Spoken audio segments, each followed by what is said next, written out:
Hello, Blogging Heads Nation. It's Heather Hurlburt from the National Security Network, and inaugurating what I think is a Blogging Heads first, but which I hope will become hint, hint, a regular feature. This is the National Security Mother-Daughter Edition.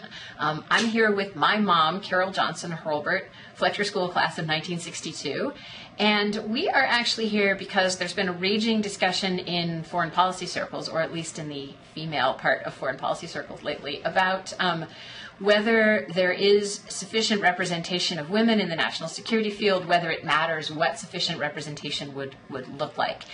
And I wrote a piece in Foreign Policy on this earlier this week, responding to a piece that Mike Azenko wrote last week, pulling up some rather dismaying numbers, showing that despite there being more high-profile women in foreign policy than ever, obviously it now looks like the Secretary of State job is reserved for a woman, frankly. At lower levels, the numbers are pretty shockingly bad, particularly on the quote-unquote hard security side, and not just in government, but also in the think tank community. And this, I have to say, it wasn't really news to any of us who are women in the field, but one of the things that I find is that folks, and especially, frankly, younger folks, really have no idea just how dramatic the change in national security and what's open to women has been in the last 30 to 50 years. And I thought, who better to illustrate that than my mom, Carol, whose own career and career choices and some of the things that she was able to do and some things she wasn't able to do really illustrate that. And as I say, that in a way people just don't know about, and that really conditions, frankly, what women like me are willing to say and what we're not willing to say about how this is going. So, Mom, I wanted to actually ask you to start off just by describing a little bit how you wound up at Fletcher, what that was like, who the other women were, and sort of going from that, what do you see as being the most salient differences between what you faced as a woman in your 20s 50 years ago and what a young woman in this field would face now? My principal interest in going to the Fletcher School in the fall of 1961 was to start a program with the Edward R. Murrow School for International Journalism. Unfortunately, when I got to Fletcher, I found that program was just really at its beginning stages. So I did the more traditional Master of Arts in Law and Diplomacy degree. And I had been encouraged to go to Fletcher by one of my undergraduate professors, Dr. Władysław Kulski, who had been a Foreign Service officer in Poland before World War II and then came to the United States. At my class in Fletcher, there were 74 of us, 14 women, 60 men.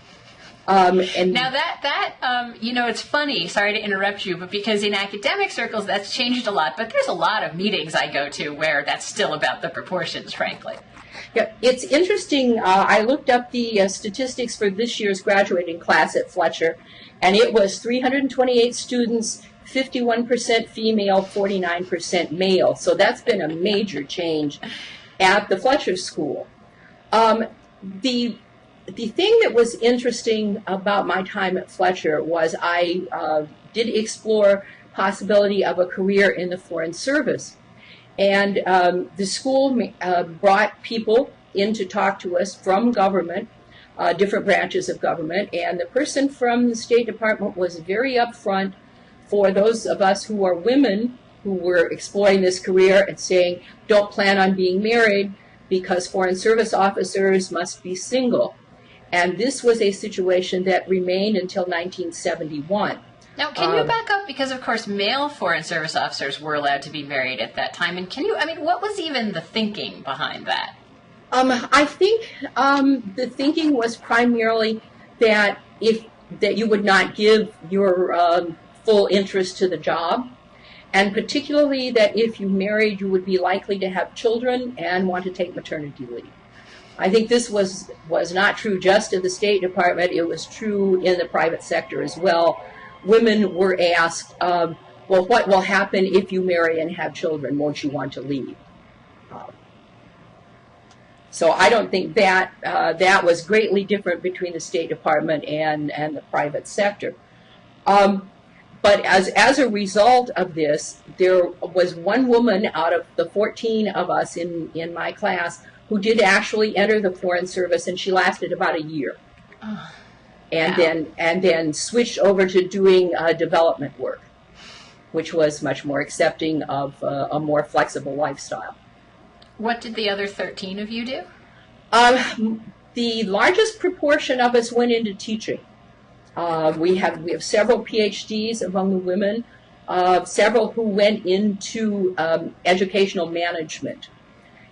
We had 2 women who were foreign students who went into the diplomatic service in their countries. One rose to the rank of foreign minister. This was a woman in Luxembourg. And the rest of us went into private sector. I'm the only one who went into journalism.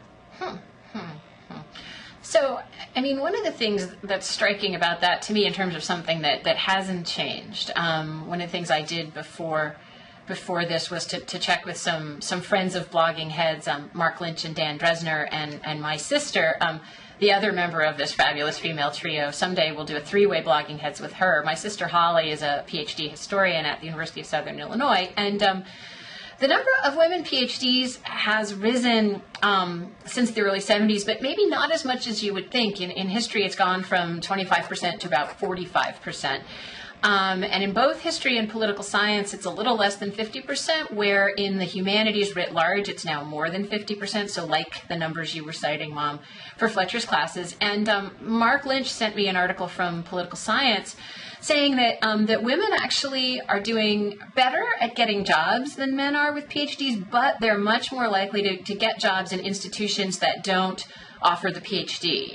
In other words, in much less prestigious institutions. So there's an interesting way that, on the one hand, things are indescribably better.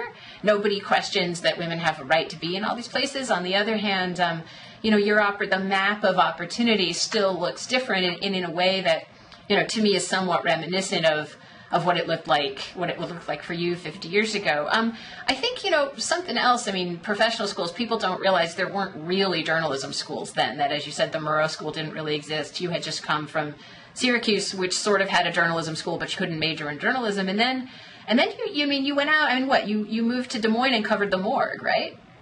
Well, I moved to Des Moines and actually didn't cover the morgue because I worked for the Associated Press. So we were more interested, we did cover highway deaths and things like that, but I did a fair amount of coverage of government, state government, and a fair amount of coverage of foreign visitors who came to Des Moines because I happened to have that experience in my background. But it was interesting, although journalism, I didn't feel I had any problem getting a job. I was the only woman professional staff person in the Des Moines Bureau, and at the time I joined the Associated Press, to my knowledge, there were no women news executives, no news anchors on TV, and no foreign correspondents. So that has changed greatly in the field of journalism. Women have much greater access now than they did when I entered the field. There's been this huge debate about that recently, stemming from, what happened to Lara Logan in Cairo, and then this experience of another woman reporter who chose to come forward and talk about being raped while on assignment in Haiti recently. And that has led to this whole debate about, number one, how much protection should journalists have, and number two, what about women in war zones, which then leads to the interesting problem. Of course, it's not just women that horrific things happen to, but men are even less likely to talk about that. And I wonder how, as someone who had to fight so hard just to be taken seriously as a professional in the field, I wonder how that debate falls on your ears. Well, I think it's a sad commentary on our times that the women still have to face some issues that men do not. In entering these challenging fields. Of course, journalism is one, the military is certainly another. But I think for women who want to progress to the top of their fields, that's a risk you have to accept. Yeah, when I was writing this article for Foreign Policy, I pulled up a piece, and that actually I hadn't been aware of before, that they formed the military's Special Operations Command has formed what, if you wanted to be a little bit cruel, you could call a woman's auxiliary. So, in other words, women can't be in the regular special forces because obviously, like, that's clearly combat. But one of the things that the Special Forces Command decided was that when you were sending people with special ops type training into situations right after combat, the way the guy framed it in the article I read was, wouldn't you like to be able to talk to the whole population?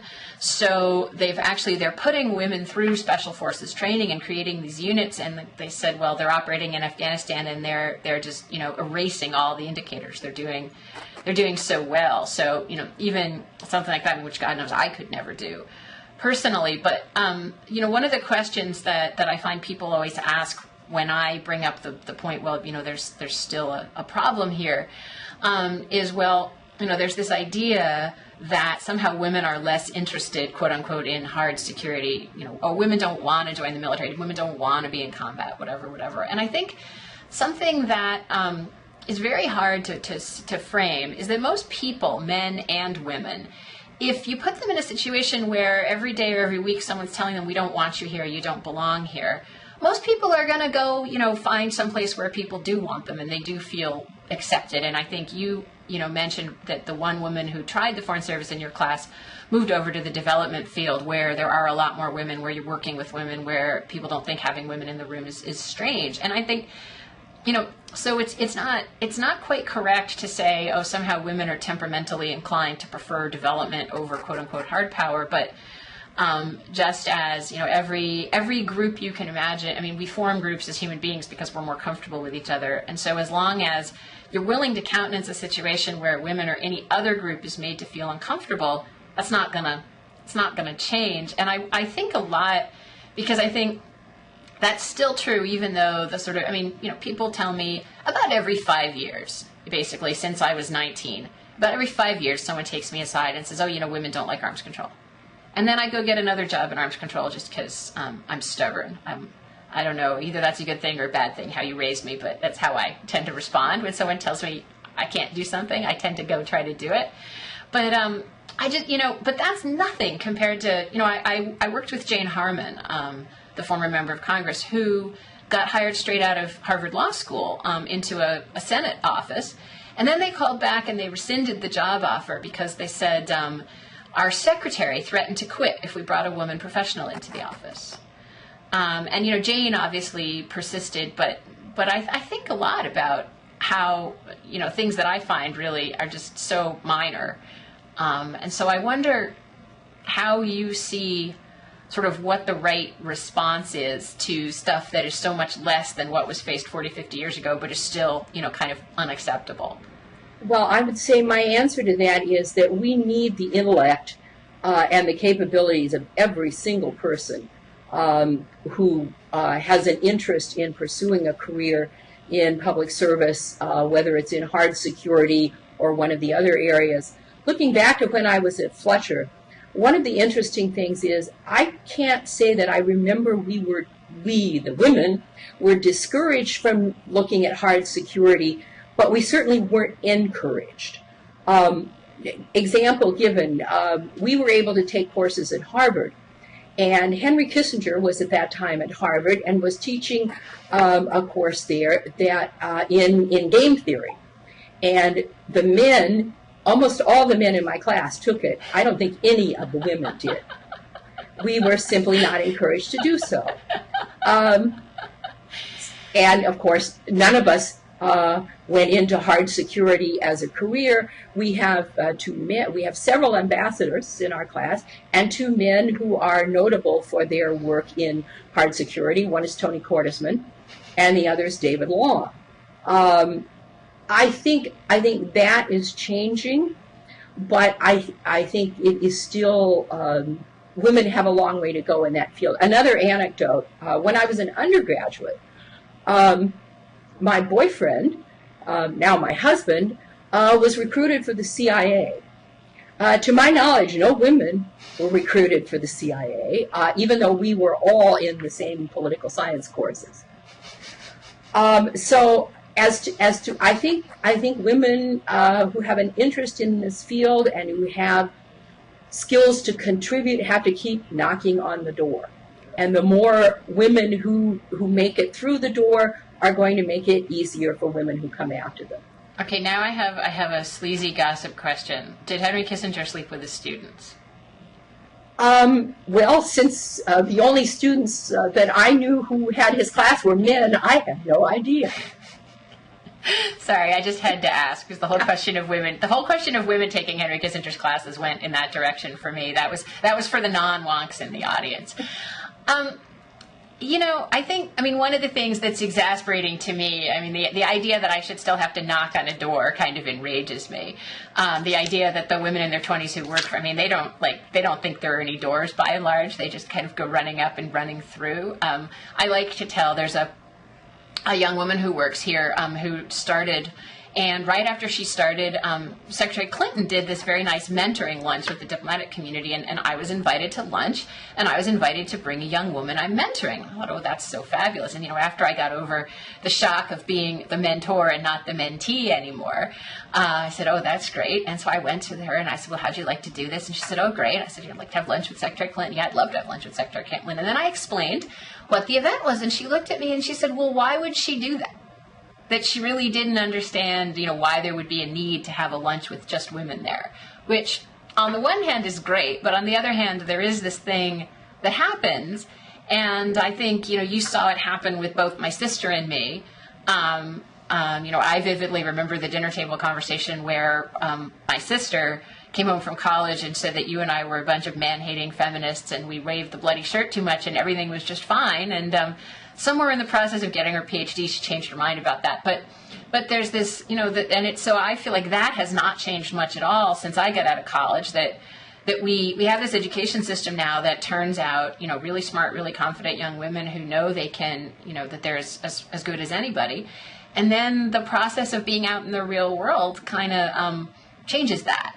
And that, that's clearly bigger than the national security field. And I feel like it actually hasn't, obviously the particular things, it's much better. I would never say it's the same, but, that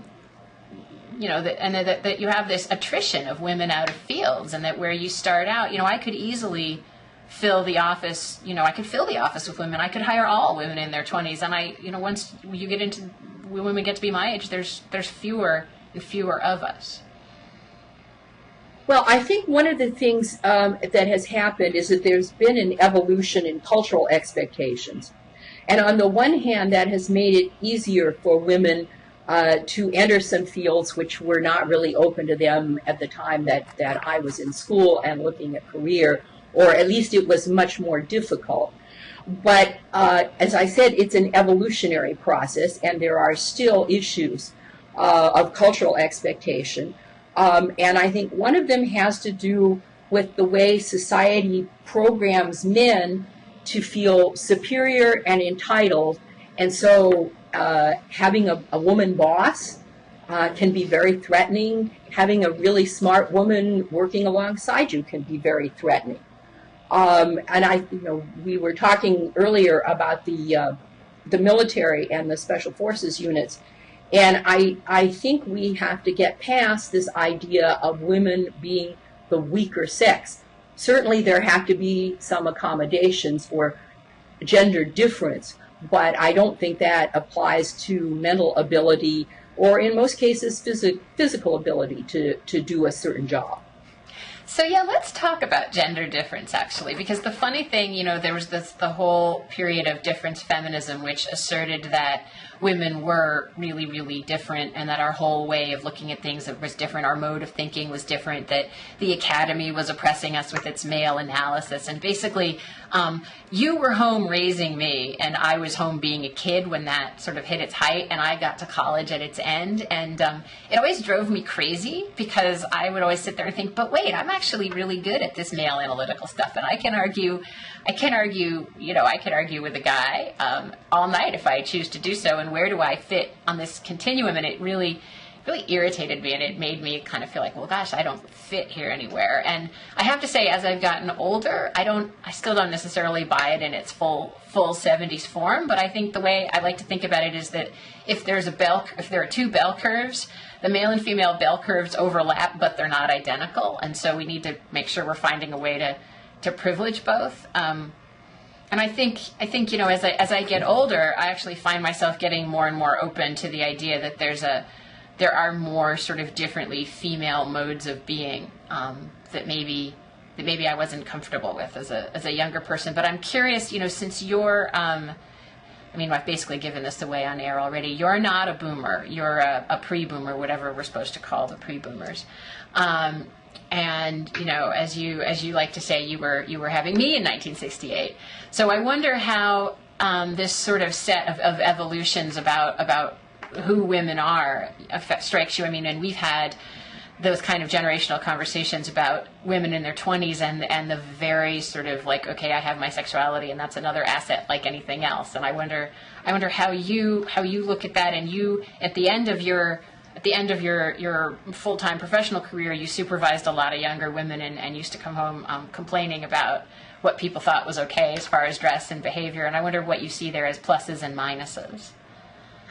I spent some time looking at difference feminism, just to clarify my own thinking about what this was, because as you say, in 1968, I wasn't really thinking of feminism except in the sense that women deserve equal opportunity. Now, I'm just going to pause there on a historical note, and this is something that Mom has always been kind of funny, because, of course, you were working for the Voice of America, which wouldn't hire women for full-time jobs at that time, and indeed, you weren't hired as a full-time staffer.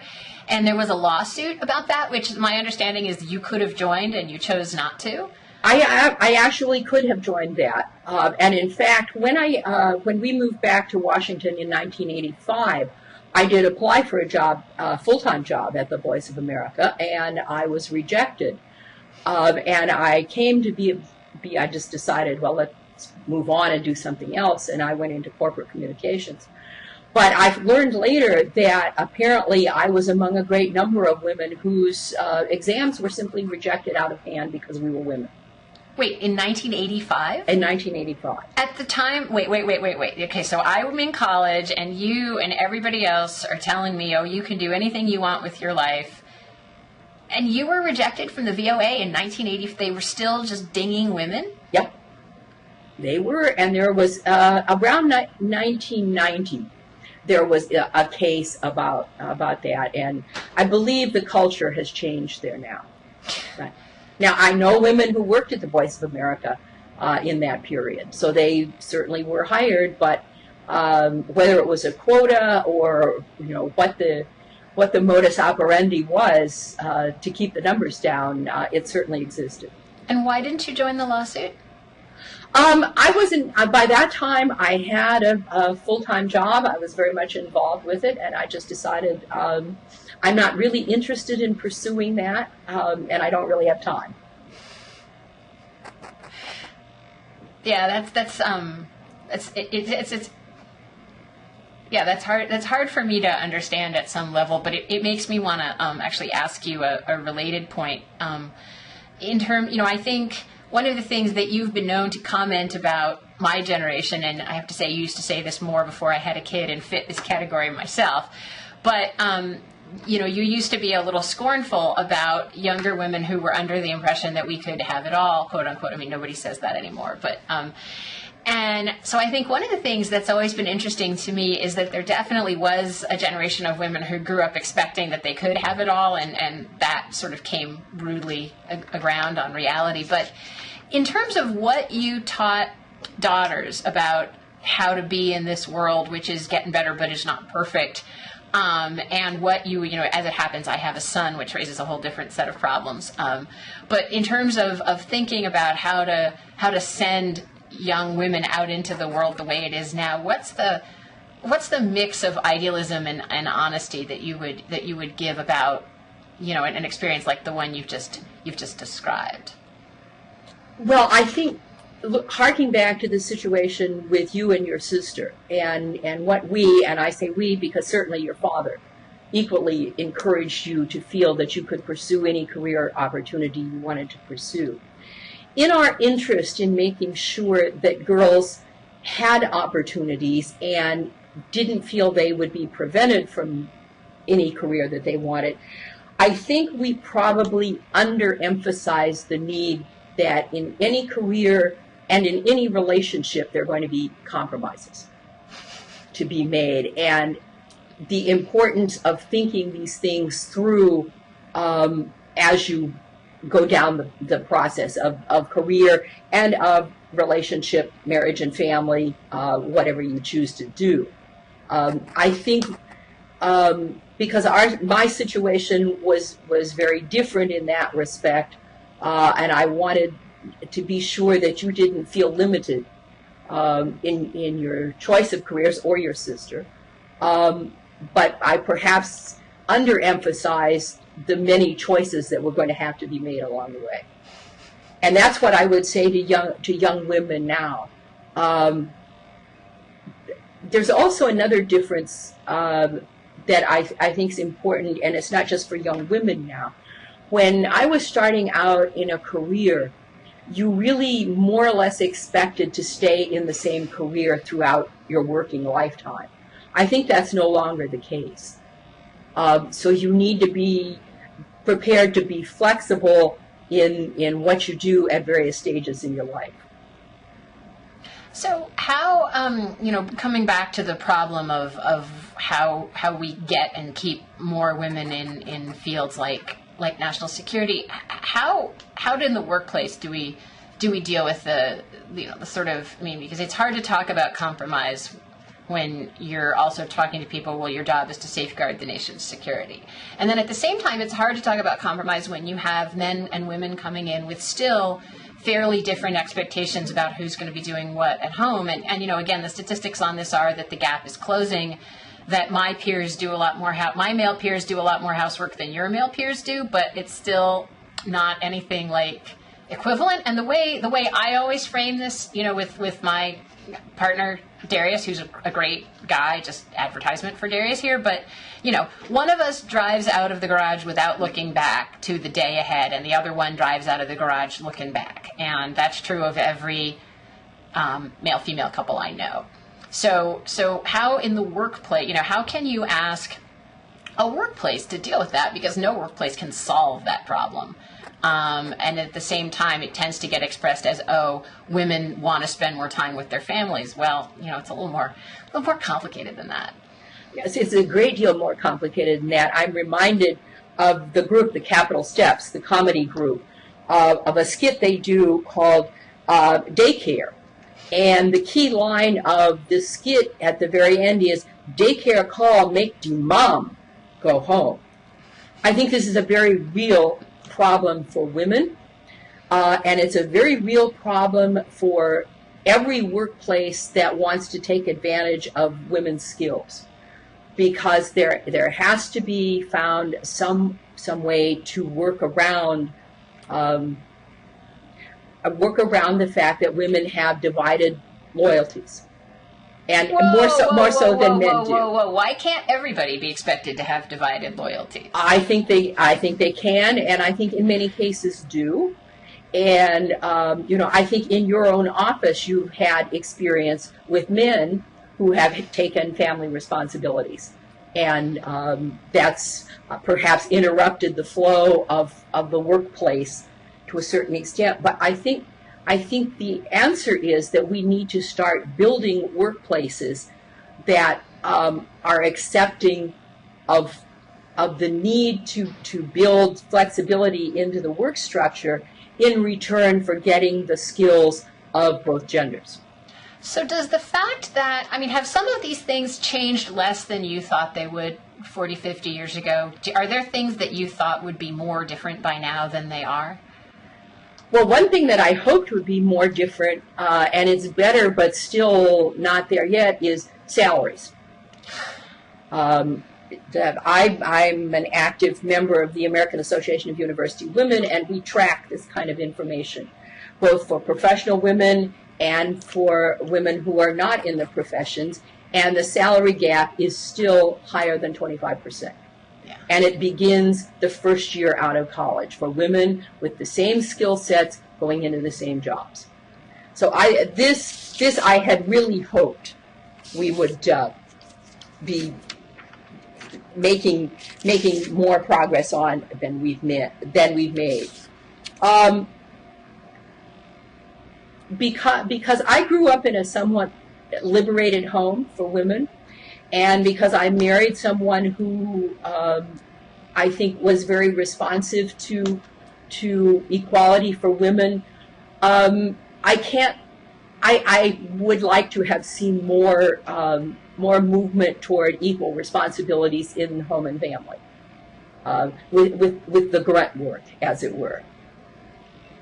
You know, and instead, you and I have talked about this, there's this funny thing that's happened that, you know, sort of, and I think for totally understandable and good reasons, that actually some of what's happened around the cult of upper middle class motherhood actually has made that harder, because it's become more this kind of prestige thing that if I can afford to quit my job, I then have to do all this stuff myself to prove my worth and do it all in the most kind of complex and time-consuming and obsessive way possible, and in a way that, frankly, you know, sort of drives men out of some of those roles. And so in some ways, I think there's a little bit of a cult, you know, for families that are fortunate enough to be able to afford this, and frankly, for a lot of families, of course, that's not the case at all, but it's the upper middle class families that drive the cultural discussion, that there's been this kind of return to, oh, only women can do this, and, you know, I mean, if you're going to breastfeed for 2 years, yeah, it's a little hard for the dad. So carefully saying that I'm pro breastfeeding, but there is this way that the culture, and again, I think it came from a really good desire to insist that women's choices were just as good as men's choices, but it kind of turned, it re-essentialized, I think, women in the last 10, 15 years to some degree. Well, I think one you mentioned that you and I do not necessarily agree on the questions of the work-family balance. I think one of the things that is really good about the pattern that you and Darius have chosen is that fathers have more of a role in child rearing than certainly my husband did. And I think this is a very good thing. I think it's good for the child, and it's certainly good for the father to have these opportunities. And I think what you just mentioned about the upper middle class return to motherhood can get in the way of that. If a woman feels, well, only I can do this for the child. I think that's potentially very destructive.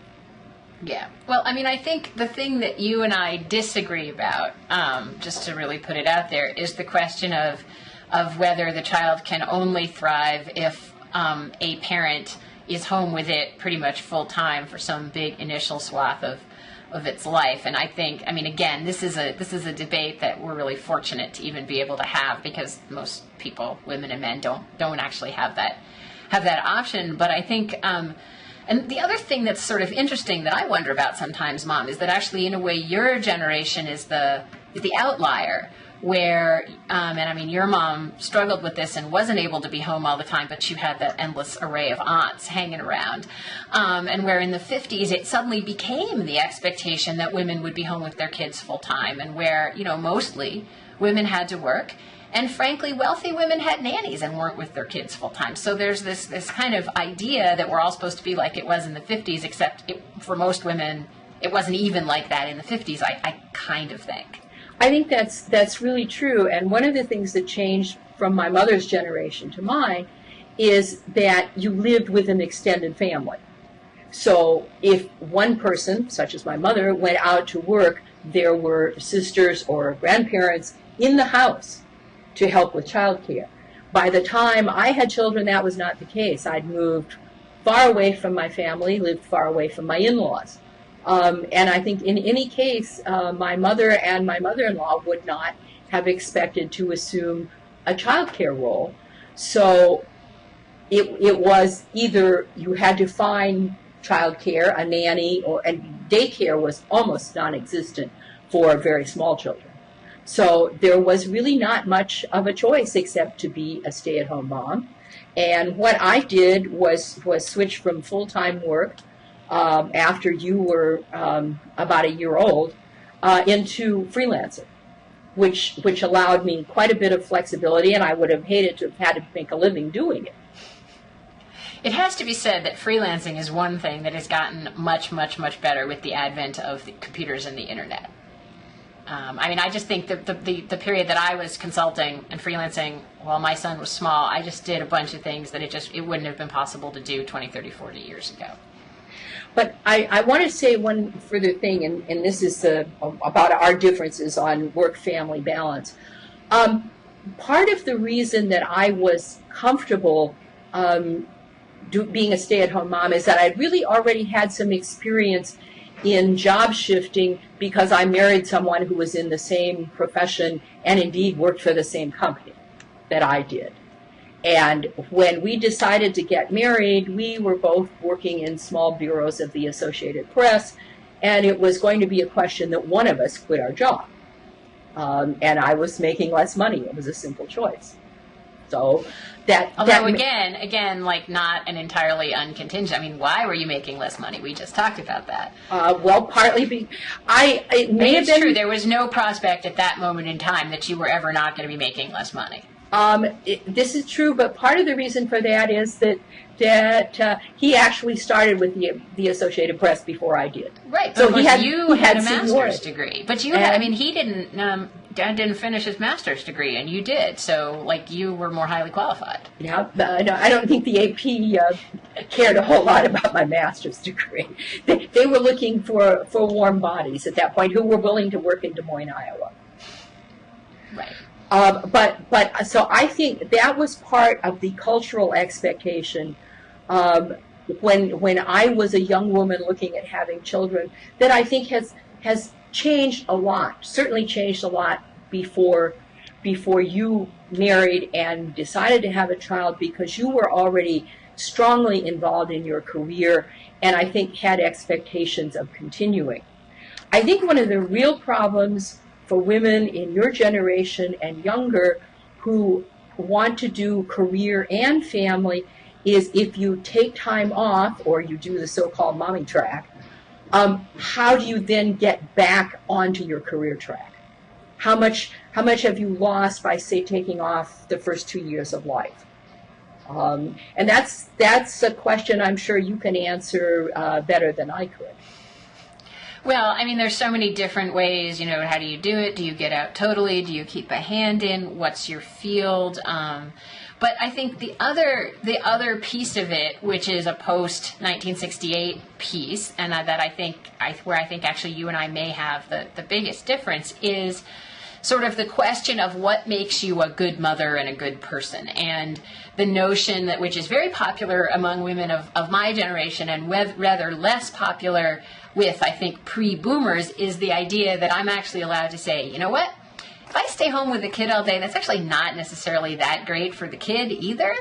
And so therefore I'm not just allowed but encouraged to say I need to find the mix of things that makes me sort of the best human being for myself and everybody that has to be in the vicinity, including the kid that didn't have any choice about being in my vicinity. Now I think, and I'm a little countercultural within my generation, that you can easily sort of take that too far the other way, and that saying that I need to be self-actualized to be a good parent doesn't justify having no interaction with the kid, and that's not a good outcome. And I think, you know, that the combination of work pressures to do that combined with, you know, sort of, I don't know, hedonism is a strong word, but we all like to do the things that are fun and outsource the things that are not fun. But there is this kind of post-1960s change in where there's just a lot more expectation of self-actualization at every moment in life, rather than just like the period where you have small children is a period where you might not feel very self-actualized. I mean, other people, like, that's the period they feel most self-actualized because they really love babies.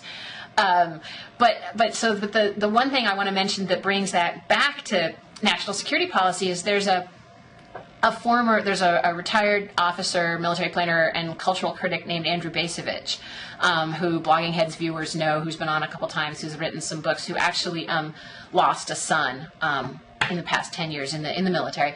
And he actually insists that part of the reason we have such crummy politics and such crummy, frankly, such a problem coming up with national security policies that are any good and that live within our means is that we as a society have tipped over too far into desire for sort of self-actualization at all costs. And he likes to point to the women's movement as one of sort of the things where he thinks it all started going to hell. And I, of course, disagree about that, but I do struggle a little bit with the question of, I think there's a lot of forces that work on women as well as men in different ways against a balance that actually provides healthy ways of looking at everybody's needs.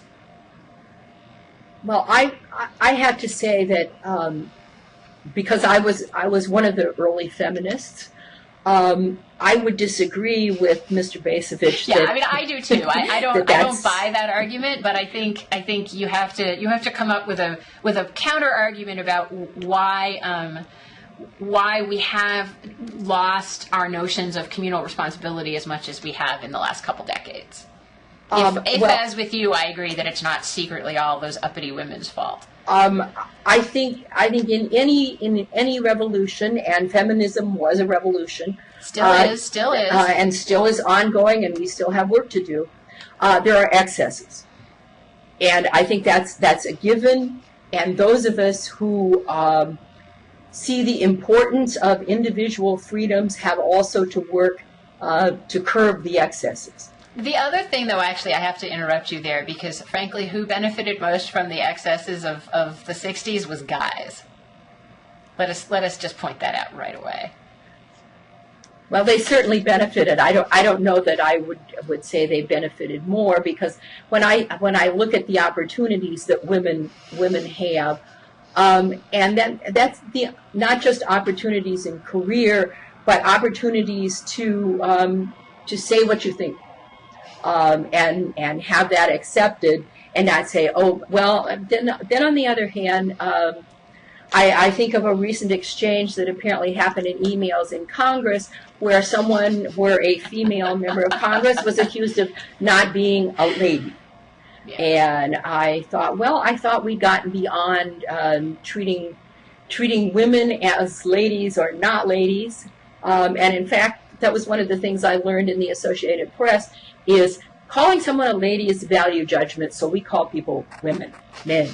On the one hand, I feel that it would be unfair to tar all men with Alan West. I think one should say that right away. Oh, I totally agree. On the other hand, but the fact that he still is out there. Yeah, and I think you would be hard-pressed. I have to say, after we get finished, I'll go out and survey the interns and 20-somethings in my office about this. But I think you would be hard-pressed to find a woman who, in a social interaction with men, never sort of curbs her tongue or never says, oh, I need to make sure he doesn't think I'm telling him he's wrong. I think that's better than it was, infinitely better, and it's certainly something that you raised both my sister and me to be very outspoken, set an example of outspokenness. And I should actually just add here, specifically, one of the reasons we're doing this is that as I mentioned, I wrote this little piece in Foreign Policy, and it's gotten more reaction than anything I've ever written in,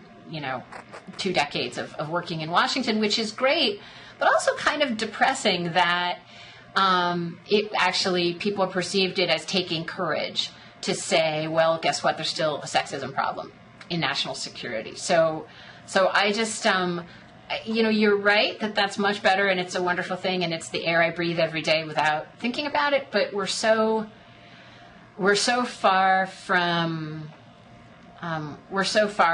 what you would imagine in terms of, I think, women growing up with the idea that there doesn't have to be a little gender censor in our heads. Well, and I think that's one of the things that has concerned me in volunteer work that I do now that I'm retired, with younger women of no longer seeing the need to fight this battle, that thinking we're there, and we are most definitely not there. Plenty of work yet to be done. Back to the issue of things that maybe have gotten worse. I think one of the things that we have to contend with is pervasive media. And that's a two-edged sword, because on the one hand, we're able to see things and see places where women have moved forward, but we also see some of the excesses where women have not moved forward, or perhaps women were involved in things that we wish they weren't. So I think we're just much more aware on a much broader scale than certainly I was as a woman in college, as an early career woman, and a young mother. Yeah, I mean, the good side of that is, I always say that when I was in college, the only role model I had as a woman in foreign policy was Jeane Kirkpatrick, Reagan's ambassador to the UN, who wasn't really a role model at all. And of course now, I mean, I couldn't go on a computer and see women in their 20s and 30s and 40s taping video dialogues about national security policy. But the downside of that, of course, is that for every one of these wonk fests, there's, 20, I won't even start naming off what they are, things that are on TV all the time. And there's the psychological research about sort of repetition and the repetition on TV and how that drums things into our brains. And so I think if you think about what's getting drummed into our brains, it is a pretty scary set of images. It's an interesting set of images of women, and I'm not sure it's inculcating the kind of power and openness that you were talking about a minute ago. My favorite anecdote about women in the media about myself is, I go on Fox a few times a year, and I realized maybe the second or third time that, number one, they were putting more makeup on me than I'd ever had on in my life, including when I was a ballet dancer and, would appear on stage and wear stage makeup. And second, that actually, I mean, I was concerned that I'm a liberal, I'm scared they'll make me look bad. But then I realized actually even more than being about politics, it was about sex, and they have a certain vision of what they want women to look like. And so actually they want me to look good according to their lights of what I should look like. And that was very funny. And then I recently went on MSNBC for the first time. And the makeup job and the hair job, the way they want your hair to look as a woman on MSNBC as compared to the way they want your hair to look as a woman on Fox, it's just hilarious. I'm recommending that as a topic for a PhD dissertation for somebody, because it was just fascinating. But I think maybe on the lots of work left to do thing is a good place to wrap up. So, Mom, thank you very much for doing a new thing and taking this on. And I hope it starts a trend of more cross-generational discussions on Blogging Heads, and thank you so much for doing this with me. Well, thank you so much for inviting me. This is a new experience for me, and I think it's great to be able to continue to have new experiences. I've been in media all my life, and this is a first for me, so I'm very glad to do it, and it gives me ideas for work I do with young women as a volunteer. Great. Thanks again. Thanks.